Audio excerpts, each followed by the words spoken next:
축하합니다. 자, 여러분 예수님이 오셨으면 좋겠습니까? 자, 언제 오셨으면 좋겠습니까? 지금요? 예수님이 많이 힘드신가 봅니다. 자, 예수님이 오시는 것을 많이 고대하고 기대했던 그런 또 우리나라가 또 역사적으로 그런 때도 있었습니다. 일제 강점기 혹은 전쟁이 있을 때, 삶이 참 고단하고 힘들 때, 아플 때, 혼란스러울 때 예수님 어서 오십시오 라는 어떤 그런 갈망이 많이 고조로 올라갔었던 그런 때가 있습니다. 또 경제가 어렵고 혼란할 때, 그때 또 이상한 이단들이 나타나가지고 몇 년, 몇 월, 며칠 예수님이 오신다 하면서 그렇게 사람들을 혼란스럽게 했던 그런 일들도 있습니다. 그래서 고난의 때, 좀 힘들 때, 그때 마라나타 아시죠? 주 예수의 어서 오시옵소서, 그렇게 사람들이 많이 외치고 했습니다. 자, 이스라엘 백성도 언제 그렇게 하나님의 오심을 고대하고 갈망했을까요? 언제 힘들었죠? 애굽에서 종살이하고 있을 때, 그렇죠? 애굽에서 노예 생활하고 있을 때 너무나 힘들고 고단하고, 또 이 고역으로 무거운 노예 생활하는 것이 너무나 힘들어서 하나님 오셔서 우리를 구원하소서, 하나님 오셔서 우리를 살려주소서라고 이스라엘 백성들도 그렇게 하나님께 부르짖고 외쳤습니다. 자, 근데 아까 예수님 오늘 오셨으면 좋겠다 하셨는데, 지금 요즘은 사실 좀 바뀌었어요. 요즘은 어떤가요? 요즘은 세상이 참 너무 좋아요. 볼거리 많죠. 먹을거리, 입을거리, 즐길거리, 할거리들이 참 많다 보니까 살만합니다. 즐겁게 살만해요. 수명도 아주 평균 수명도 늘어나고, 또 건강하게 오래 사는 것이 요즘 아주 중요한 이슈 중에 하나가 됐습니다. 그래서 요즘은 주 예수여 좀 나중에 오시옵소서, 주 예수여 좀 나중에 오시옵소서, 이렇게 하지 않는가 생각을 합니다. 좀 더 즐긴 다음에, 좀 더 좀 누린 다음에, 좀 이것도 해보고 저것도 누려보고 이것도 좀 가져보고 한 다음에 예수님 좀 나중에 오십시오, 이런 마음들을 갖지 않는가 좀 생각이 들기도 합니다. 자, 우리가 예수님의 오심을 환영하고 갈망하고 고대하고 이런 쪽보다는 좀 부담스럽고, 좀 마음의 어떤 불편함을 가질 수가 있어요. 우선은 내 삶이 온전하지 못하니까 내 삶을 좀 더 온전하게, 좀 바르게 한 다음에 오셨으면 좋겠다, 이런 부분도 없지 않아 있습니다. 자, 사람들은 보통 이제 아주 높은 사람 오는 것을 부담스럽게 여기잖아요. 그죠? 저도 군 생활을 해봤는데, 군대에서 누가 떴다, 사단장님이 떴다, 혹은 군단장 떴다, 그러면 아주 부대가 발칵 뒤집혀집니다. 며칠 전부터요, 내무반부터 해서 연병장 다 먼지 하나 없게, 휴지 하나 없게 다 치웁니다. 내무반의 모든 담요부터 해서 각을 다 잡습니다. 오와 열을 아주 정확하게 맞춥니다. 그리고 이 사물함이라고 하나요? 그 함에는 일체 어떤 개인적으로 갖고 있는 거 없어야 돼요. 그래서 꽃편지도 다 어디 그냥 감추든지, 그래서 산에 가서 땅파가지 묻든지 이렇게 해야 돼요. 그래서 사단장, 군단장, 높은 분들 오시면 그렇게 아주 며칠 전부터 난리가 납니다. 근데 사단장 얼굴 보나요? 코빼기도 못 봐요. 잠깐 왔다 가는데 아주 그렇게 난리가 납니다. 직장생활 해보신 분도 알고, 저도 직장생활 해봤는데, 이제 본사에서, 그룹에서 아주 높은 분이 오신다, 회장님은 아니어도 높은 임원이 온다, 시찰하러 온다, 그러면 또 회사가 이것저것 준비하고, 서류 준비하고, 또 현장 같으면 현장 노란 테이프로 칠해가지고 거기에 물건들 다, 그 도구들, 기구들, 그 정위치 노란 선으로 쭉 해가지고 그 길로만 다니게 하고, 이렇게 높은 분 오면은 참 부담스럽고, 예, 그거 준비하는데 쉽지 않습니다.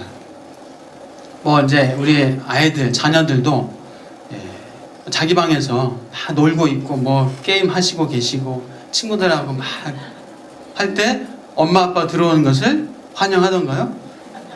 예, 부담스러워요. 문 잠가버려요. 들어오지 마세요. 예, 들어가려고 하면은 들어오지 말라고 합니다.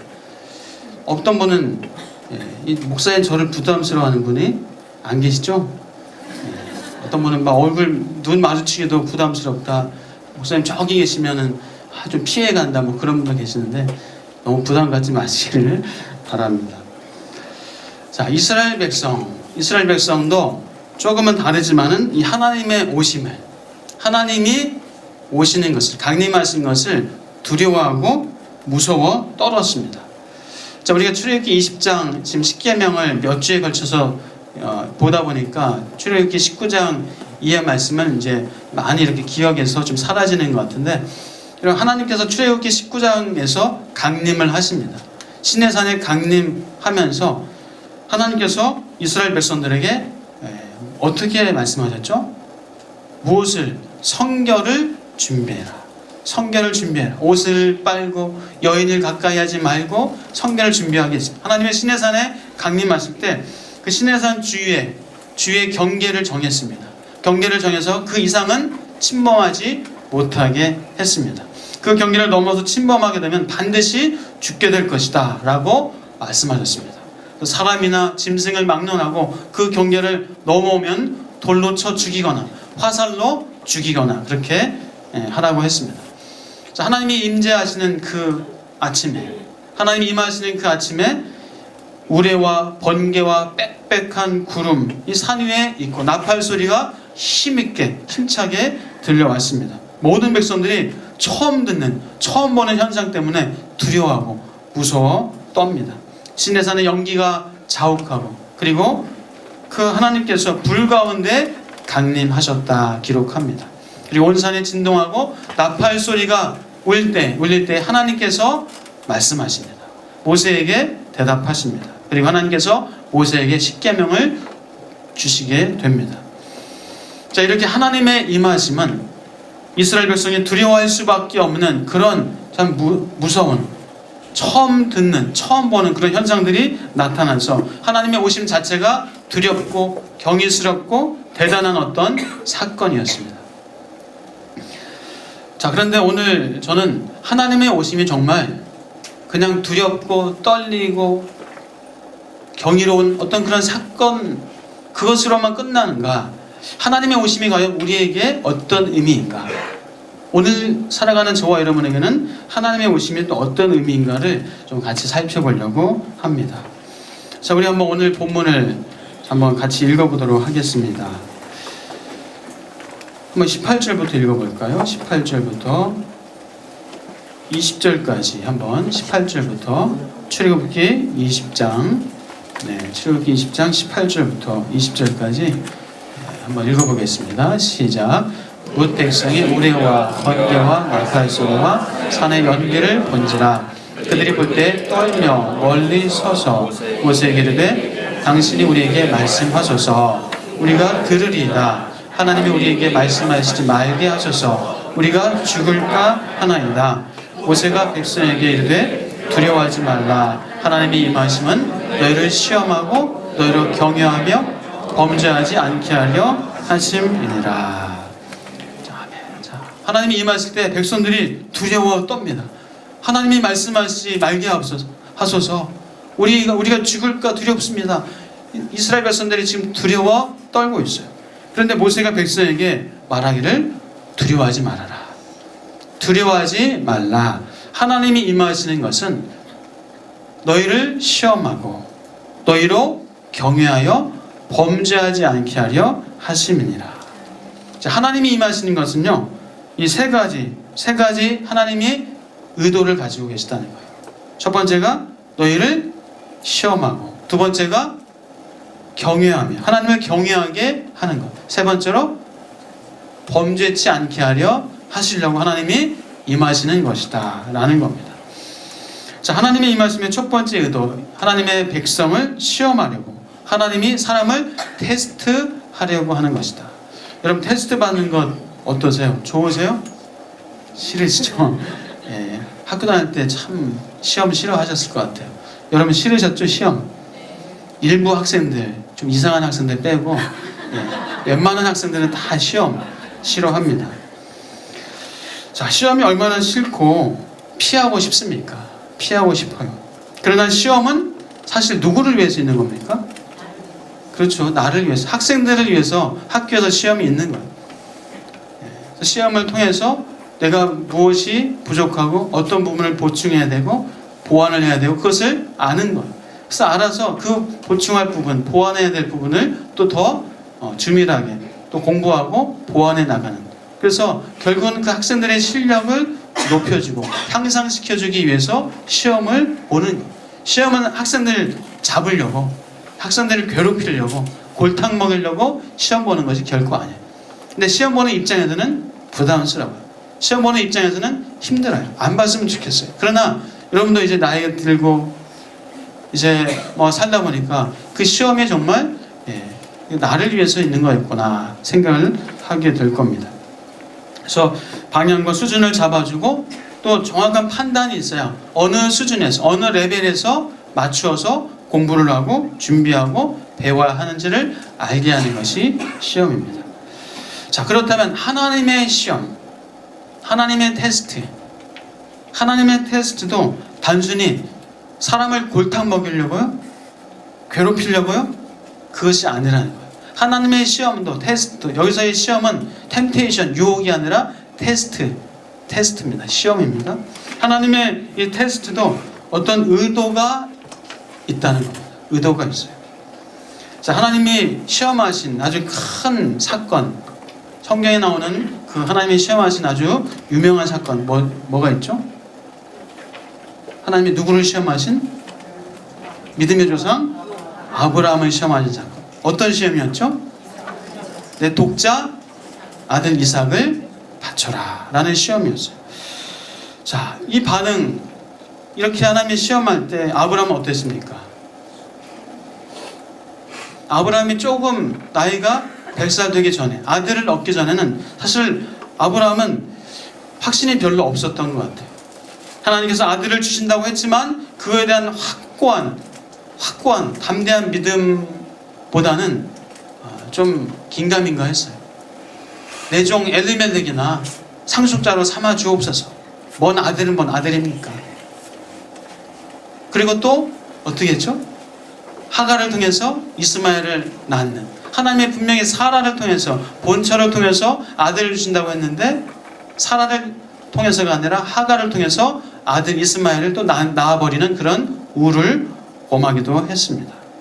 결국 그러나 100살이 되어서 아들 이삭을 얻게 됩니다. 자, 100살이 되어서 얻은 아들 얼마나 소중하고 눈에 넣어도 안 아프고 맨날 업고 다녀도 허리도 안 아플 그런 아들인데 그 아들을 바치라고 시험을 했으니 아브라함이 어땠을까요? 담원이 바치라고 하면 바치겠어요? 이상도 집사님? 대답을 못하고 있습니다. 저도 11년 만에 딸을 낳았는데 너희 딸 하주를 바쳐라 하면 제가 바칠 수 있을까요?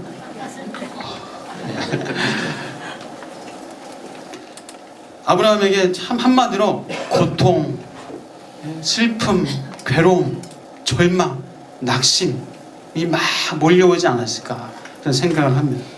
자, 그러나 아브라함은 100살에 하나님이 아들을 주셨는데 100살에 아들을 주셨는데 경수가 끊어진 상태에서도 아들을 주셨는데 하나님께서 이 아들을 다시 살려주실 것이라는 그런 믿음이 있었어요. 그 믿음을 가지고 하나님 앞에 드렸고 그 시험을 통과했습니다. 자, 그 시험을 통과하자 하나님께서는 아브라함을 진정한 복의 근원으로 삼으시고 믿음의 조상으로 되어지는 놀라운 영광을 얻게 되었습니다. 아브라함은 그래서 하나님과 참으로 동역하는 그런 동역자가 되어지는 또 그런 은혜를 받게 됩니다. 자, 시험을 통과하고 나면요 당당하고 담대합니다. 시험을 통과하고 나면은 자부심과 긍지를 갖게 되고, 내가 그 시험을 통과했었는데 그때 그 힘들고 어려운 그 고난의 시험, 그 아픈 시험, 그것을 내가 통과했는데 이 정도까지 끝. 하나님의 은혜가 있기 때문에, 해본 그런 경험이 있기 때문에, 받은 하나님의 은혜와 또 갖고 있는 믿음이 있기 때문에 어떤 고난과 시험이 와도 그 시험을 넉넉하게 이길 수 있게 됩니다. 자, 그러므로 하나님의 시험은 누구를 위한 겁니까? 결국 나를 위한 거예요. 나를 정금같이 나오게 하시는, 나를 견고하게 세우시는, 하나님의 복을 마음껏 받을 수 있는 그 나의 그릇을 키워주시려는 하나님의 복이라는 사실을 여러분 믿으시길 주의 이름으로 축복합니다. 자, 하나님의 임하심의 이 두 번째 의도, 첫 번째는 시험하시려고, 두 번째는 무엇이죠? 하나님을 경외하게 하려고. 경외하게 하려고. 여러분, 어른을 경외할 줄 알면요 잘 됩니다. 부모님, 어르신, 사장님, 윗분들 경외할 줄 아시기를 축복합니다. 경외하면 그 사람은 잘 돼요. 그래야 인생이 풀립니다. 너무 오냐 해주면 그 애기가 뭘 쥐어잡습니까? 할아버지 수염 막 끌어당기고 잡습니다. 자, 하나님을 경외한다는 것은 인생에 잘 되는 길이, 복된 길이에요. 또 하나님을 경외한다는 것은 하나님을 인정한다는 거예요. 하나님을 인정한다. 하나님을 믿는다. 여러분, 하나님 인정하십니까? 믿으십니까? 정말로요? 팔이 부러져도요? 다리가 부러져도요? 승진해서 누락돼도요? 불합격해도요? 그 사랑하는 사람하고 헤어져도요? 언제까지 아멘 할지. 예, 아멘. 감사합니다. 여러분, 아멘이시길 축복합니다. 내가 잘 돼도, 합격하고 승진하고 돈 잘 벌고 안 다치고 건강해도 하나님을 믿고 인정하고, 불합격하고 승진해서 누락되고 다치고 병원에 입원하고 해도 하나님을 인정하는 거예요. 하나님, 내 팔 부러진 것 이만하게 해주시니 감사합니다. 머리 안 깨지고, 머리 안 깨지고 저를 살려주시니 감사합니다. 하나님의 큰 사고에서 작은 사고로 막아주시니 감사합니다. 저를 깨닫게 하시고, 저를 하나님 바라보게 하시고, 저를 더 하나님께서 세워주시려는 하나님의 선한 되심을 믿습니다. 그것이 여호와를 경외하는 거예요. 실패했습니다. 불합격했습니다. 누락됐습니다. 얼마나 마음이 힘들어요. 그러나 하나님, 이것도 하나님이 나를 위해서 준비하신 것임을 믿습니다. 하나님, 이 실패를 통해서 오히려 하나님께 기도하게 하시고 나를 오히려 높이 세우시려는 하나님의 선한 뜻이 있음을 믿습니다. 그것이 여호와를 경외하는 겁니다. 하나님이 그래서 하나님이 임재하셔서 하나님을 경외하게 하시려는 하나님의 의도가 있다는 겁니다. 자, 그래서 결국은 범죄하지 않게 하시려는 것이다. 하나님을 인정하거나 경외하지 않으면요 범죄하게 돼요. 원망, 불평하게 돼요. 짜증내고 화내고 분노하고 그 일을 막 엉키게 만들어버리고 사람을 향해서 막 분노하고 막 쏟아내 버립니다. 그러면서 범죄하게 됩니다. 그러나 하나님을 인정하고 경외할 때 그 사람은 오히려 감사합니다. 오히려 받아들입니다. 시기와 질투가 아니라 오히려 위로하고 사람들을 품을 수 있는 넉넉한 마음이 생겨집니다. 자, 그래서 하나님의 임하심은 두렵게 하고 우리를 무섭게 하고 벌벌 떨게 하는 것이 아니라 결국 우리를 잘 되게 하시는 하나님의 선한 뜻이 있음을 믿으시길 다시 한번 축복합니다. 자, 하나님이 임하신 것은 이스라엘 백성을 위한 것이었어요. 하나님께서 두렵고 무섭고 벌주고 속박하고 괴롭게 하려고 그렇게 임하신 것이 아니라 하나님은 구약의 이스라엘 백성에게도 복 주시기 위하여서. 자, 오늘날 저와 여러분, 오늘을 살아가는 저와 여러분에게도 하나님께서 임하셨습니다. 하나님이 여러분에게 임하셨습니까? 하나님이 여러분에게 임하신 줄 믿습니다. 하나님이 여러분 안에 거하시는 줄 믿습니다. 저와 여러분은 하나님이 임하신, 하나님이 거하시는 하나님의 성전인 줄 믿습니다. 성령 하나님께서 여러분 안에 임하고 계십니다. 이미 임하고 계셔요. 자, 그래서 예수님께서 승천하시면서 우리에게 뭘 보내주셨습니까? 누구를요? 무엇을요? 보혜사 성령을 보내주셨어요. 그래서 오늘날은 성령 시대라고 합니다. 성령 시대. 성령 시대에 성령으로 하나님이 우리에게 이미 임하셨습니다. 하나님이 임하신 것은 우리를 두렵게 하고 공포스럽게 하고 우리를 두려워 떨게 만들려고 하는 것이 아니라 하나님의 복과 하나님의 능력을 맛보게 하시려는 하나님의 의도가 있습니다. 자, 우리 한번 성경을 찾아볼까요? 요한복음 14장 26절입니다.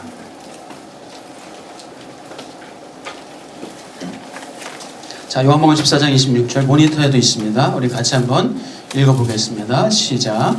보이사 곧 아버지께서 내 이름으로 보내실 성령 그가 너희에게 모든 것을 가르치고 내가 너희에게 말한 모든 것을 생각나게 하리라. 보혜사는 성령이십니다. 헬퍼 혹은 변호해주는 도와주는 그런 그 보혜사 성령이 예수님께서 보내주셨습니다. 너희에게 모든 것을 가르치고 너희에게 말한 모든 것을 생각나게 하리라. 그 성령께서 우리에게 가르쳐 주시고 생각나게 해 주신다라고 말씀합니다. 자, 로마서 8장 2절 그 다음 한 구절 볼까요? 로마서 8장 2절요. 시작. 이는 그리스도 예수 안에 있는 생명의 성령의 법이 죄와 사망의 법에서 너를 해방하였음이라. 아멘. 자, 생명의 성령의 법이 죄와 사망의 법에서 너를 해방하였습니다. 성령이 내 안에 임하심으로 거하심으로 이제 우리는 율법에 묶여 있는 것이 아니라 세상의 법에 묶여 있는 것이 아니라 죄와 사망의 법에서 우리는 해방되어진 하나님의 백성, 해방된 하나님의 자녀인 줄 믿으시길 주의 이름으로 축복합니다. 그 다음 말씀요. 로마서 8장 26절 시작. 이와 같이 성령도 우리의 연약함을 도우시나니 우리는 마땅히 기도할 바를 알지 못하나 오직 성령이 말할 수 없는 탄식으로 우리를 위하여 친히 간구하시느니라. 아멘. 성령도 우리가 연약하고 우리가 부족하고 힘들 때 우리를 도와주십니다. 우리의 연약함을 도우시나니 우리는 기도할 수 없을 때, 기도할 힘도 없을 때, 어떻게 기도해야 될지 알지 못할 때, 그때 성령이 말할 수 없는 탄식으로 우리를 위하여 친히 간구하신다 말씀합니다. 그러니 성령 하나님이 임하시는 것이 얼마나 좋은 겁니까? 얼마나 복된 겁니까? 얼마나 능력입니까? 그 다음 구절 볼까요? 자, 로마서 14장 17절 시작. 하나님의 나라는 먹는 것과 마시는 것이 아니요 오직 성령 안에 있는 의와 평강과 희락이라. 아멘. 성령 안에 뭐가 있다고요? 의와 평강과 희락이 있다. 자, 여러분, 성령께서 우리에게 의와 평강과 희락을, 기쁨과 즐거움과 행복을 성령께서 주시는 줄 믿습니다. 자, 그 다음 구절 볼까요? 고린도전서 2장 10절입니다. 시작. 오직 하나님이 성령으로 이것을 우리에게 보이셨으니 성령은 모든 것, 곧 하나님의 깊은 것까지도 통달하시느니라. 자, 성령으로 우리에게 보여주신대요. 성령은 모든 것을 통달하신다. 하나님의 깊은 것까지도 통달하시느니라. 우리가 무엇을 해야 될지, 우리가 어떻게 해야 될지, 무슨 말을 해야 될지, 이 사업을 어떻게 해야 될지, 이 관계를 어떻게 풀어야 될지, 이 어려움을 어떻게 해 나가야 될지 성령께서 우리로 하여금 알게 하시는 성령 하나님이 우리에게 계신 줄 믿습니다. 성령께 여쭤보고 물어보시길 축복합니다. 자, 그 다음 구절요. 자, 고린도전서 12장 8절부터 11절인데 우선 8절부터 9절 한번 읽어보겠습니다. 시작. 어떤 사람에게는 성령으로 말미암아 지혜의 말씀을, 어떤 사람에게는 같은 성령을 따라 지식의 말씀을, 다른 사람에게는 같은 성령으로 믿음을, 어떤 사람에게는 한 성령으로 병 고치는 은사를. 네, 자, 성령으로 무엇을요? 지혜의 말씀을. 어떤 사람은 지식의 말씀을, 어떤 사람은 믿음을, 어떤 사람은 병 고치는 은사를. 자, 10절부터 11절 그 다음 볼까요? 예, 계속 읽겠습니다. 시작. 어떤 사람에게는 능력 행함을, 어떤 사람에게는 예언함을, 어떤 사람에게는 영들 분별함을, 다른 사람에게는 각종 방언 말함을, 어떤 사람에게는 방언들 통역함을 주시나니 이 모든 일은 같은 한 성령이 행하사 그의 뜻대로 각 사람에게 나누어 주시는 것이니라. 아멘. 자, 성령께서 우리에게 지혜와 지식과 믿음을 주십니다. 병 고치는 은사를 주십니다. 예언하는 또 영들 분별함을, 또한 방언함을, 통역함을 주십니다. 성령께서 우리에게 각 사람에게 필요한 것들을, 은사를 성령의 뜻에 따라서 베풀어 주신다라고 말씀하십니다. 자, 우리 한 구절 더 볼까요? 갈라디아서 5장 16절과 22, 23절. 온통 빨갛습니다. 자, 같이 읽겠습니다. 시작. 성령 따라 행하라. 육체의 욕심을 사랑과 희락과 화평과 오래 참음과 자비와 양선과 충성과 온유와 절제니 이 같은 것을 금지할 법이 없느니라. 아멘. 성령을 따라 행하시길 축복합니다. 성령 따라 행하면요, 육체의 욕심을 이루지 아니하리라. 죄를 이길 수 있는, 죄를 넘어설 수 있는, 세상의 유혹이 얼마나 많습니까? 육체의 유혹이 얼마나 많습니까? 어제도 그런 유혹이 있었습니다. 그저께도 있었어요. 내일도, 아니 오늘 돌아가서도 분명히 육체의 유혹이 있습니다. 그러나 성령을 따라 행할 때 육체의 유혹을 이기겠다라고 말씀합니다. 그리고 성령의 열매를 맺겠다라고 말씀합니다. 사랑과 희락과 화평과 오래 참음과 자비와 양선과 충성과 온유와 절제, 이 같은 것을 금지할 수 없다. 성령이 임하시면, 성령으로 충만하면 이런 사랑하고 화평하고 온유하고 절제하고 충성하고 자비하고 양선하고 오래 참고 이런 것들을 금할 수 없는 거예요. 금지할 수 없는 거예요. 그것을 할 수밖에 없는 그런 은혜와 능력을 성령 하나님께서 주신 줄 믿습니다. 성령 하나님께서 우리에게 임하신 줄 믿습니다. 성령 하나님을 충만하도록 또 갈망하시고 고대하실 주의 이름을 축복합니다. 사랑하는 여러분, 성령으로 하나님께서 임하신 것은 우리에게 두려운 것인가요? 걱정거리인가요? 근심인가요? 괴로움인가요? 아닙니다. 우리에게 구원과 해방을 주는, 평화와 기쁨을 주는, 우리에게 능력과 은사를 주는, 성령의 아름다운 열매를 맺게 하는 그런 놀라운 복인 줄 믿습니다. 사랑하는 여러분, 성령과 함께 동행하실 축복합니다. 성령의 인도하심 앞에 믿음으로 순종하시길 축복합니다. 성령의 바람을, 성령의 물결을 타시길 축복합니다. 성령의 물결, 바람을 타는 것은요, 이게 어떤 의미죠? 여러분, 물결 역류하는 게 쉽나요? 물살이 막 셉니다. 그 물살 세는데 그 물살 역류해서 수영에 올라가는 게 쉽나요? 어려운 거예요. 세상의 물결이 얼마나 거칩니까? 세상의 유혹이, 파도가 얼마나 우리를 집어삼키려고 거칠게 몰아치고 있습니까? 그것을 역류해 나가는 것이 너무나 힘들어요.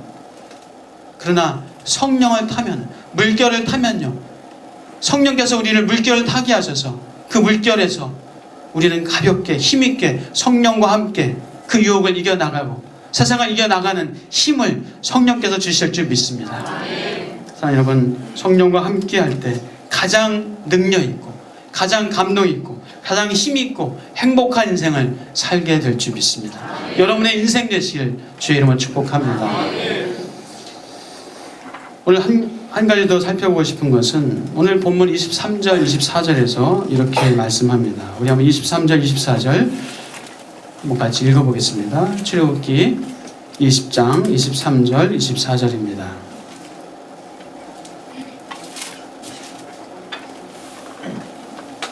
네, 같이 읽겠습니다. 시작.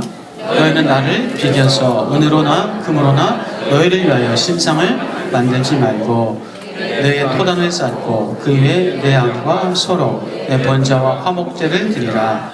내가 내 이름을 기념하게 하는 모든 곳에서 내게 임하여 복을 주리라. 내게 임하여 복을 주리라. 무엇을 하고 있습니까? 지금 너희를 위하여 신상을 만들지 말고 우상을 만들지 말고 번제와 화목제를 드리라. 예배를 드리라. 여러분 예배 드리십니까? 여러분 평생 예배하시는 인생 되실 축복합니다. 예배할 때 내 이름을 기념하게 하는 그 예배할 때 내게 임하여 복을 주리라. 하나님의 임하심은, 예배 가운데 하나님의 임하심은 우리를 복주기 위한 겁니다. 하나님은 예배하는 자를 찾으십니다. 요한복음 4장 보니까 예배하는 자를 찾으신다 말씀합니다. 예배하는 자를 왜 찾으십니까? 복 주시려고. 복 주시려고 예배하는 자를 찾으십니다. 오늘 바빠서요. 오늘 피곤해서요. 오늘 좀 건너뛸게요. 그럼 여러분 복을 차시는 거예요. 복 받는 그 통로를 막으시는 거예요. 오늘 잘 오셨습니다. 좀 잘 오셨습니다. 하나님은 예배하는 자를 찾으셔서 여러분에게 복 주시는 하나님이신 줄 믿으시길 주의 이름으로 축복합니다.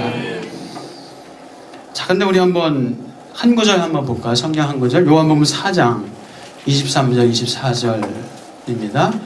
자, 요한복음 4장 23절 24절 같이 한번 읽겠습니다. 시작. 아버지께 참되게 예배하는 자들은 영과 진리로 예배할 때가 오나니 곧 이때라. 아버지께서는 자기에게 이렇게 예배하는 자들을 찾으시느니라. 하나님은 영이시니 예배하는 자가 영과 진리로 예배할지니라. 아멘. 예배할 때 어떻게 해요? 영과 진리로 예배할지니라. 사랑하는 여러분, 영과 진리로 예배하는 것이 참 예배입니다. 영과 진리로 예배하시는 저와 여러분 되시길 축복합니다. 영과 진리로 예배한다는 것이 뭡니까? 정성을 다해서, 마음을 다해서, 힘을 다해서, 물론 그렇게 하셔야 됩니다. 그래서 영과 진리로 예배한다는 것은 성령께서 예배할 수 있도록 도와주셔야 되는 거예요. 내가 예배하고 싶어도 성령께서 나를 도와주시 아니하시면 예배할 수 없는 거예요. 그것이 영과 진리로 예배하는 거예요. 우리 성령 안에서 영과 진리로 예배하는 그 참 예배 드리시는 여러분 되시길 축복합니다. 우리 삶에서 그래서 늘 성령께서 나로 하여금 예배할 수 있도록, 여러분의 직장에서, 삶의 현장에서 성령께서 나를 사로잡고 성령과 함께하는 여러분의 삶으로 드리는 예배, 살아있는 예배 되시길 축복합니다. 가정에서, 직장에서, 여러분의 사업장, 여러분의 일터에서, 여러분의 삶의 어떤 현장이든지 그곳에서 성령과 함께 하나님 일하는 것이 예배입니다. 공부하는 것이 예배입니다. 하나님 사람과 만나서 대화하는 것이 예배입니다. 이 예배장 가운데 하나님 임하여 주시옵소서. 그 사람과 얘기하고 전화로 통화하고 하는 그곳에도 성령께서 하나님께서 임하시면 얼마나 복됩니까? 우리가 지금 살펴봤잖아요. 하나님이 임하시는 것은 복이라고. 이런 관계 속에, 일터 속에, 공부하는 현장 속에, 여러분 학원 안에, 여러분이 가는 어떤 곳에 하나님의 임재하심이 임하시길 주의 이름으로 축복합니다. 여러분의 삶으로 드려지는 예배를 통하여서 하나님께서 여러분에게 준비하신 은혜와 복을 마음껏 부어 주실 줄 믿습니다. 오늘 하나님께서 말씀하십니다. 내게 임하여 복을 주리라. 성령을 간구하시고 성령의 충만함을 간구하시고, 여러분 성령께서 여러분과 함께 계십니다.